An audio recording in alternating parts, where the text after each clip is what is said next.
Hello viewers. सो हमने start की थी learn English in an easy way series. तो today is your second rule here. This is called golden rule of verb agreement. Verb agreement के अंदर जो हमारा आज का रूल है, the golden rule of verb agreement is if the subject is singular means one, the verb ends in s. यानी कि अगर सब्जेक्ट हमारा सिंगुलर है तो उसके साथ जो वर्ब लगेगी उसके साथ एस लगेगा। If the subject is plural more than one, यानी कि सब्जेक्ट अगर प्लूरल है तो उसके साथ जो वर्ब लगेगी उसके साथ एस नहीं लगेगा। Verb does not and in S. For example हमने सिंगुलर लिया, द डॉग बार्क्स। डॉग एक है तो इसके साथ जो बार्क लगा है भौंकना उसके साथ एस लगेगा।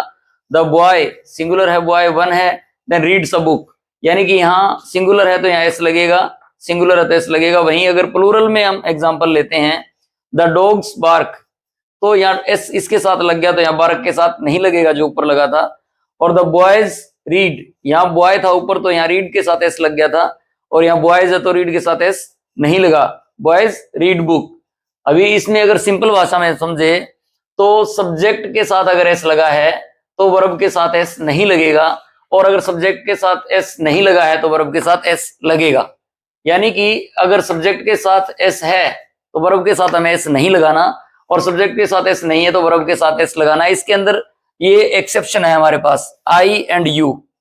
इन दोनों को हम उसी तरह ट्रीट करते हैं जैसे कि प्लूरल को करते हैं। आई और यू के साथ भी जो वर्ब का इस्तेमाल करते हैं उसके अंदर हम एस नहीं लगाएंगे।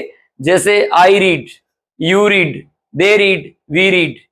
I think this golden rule is very clear to you. Thanks for watching. Thank you.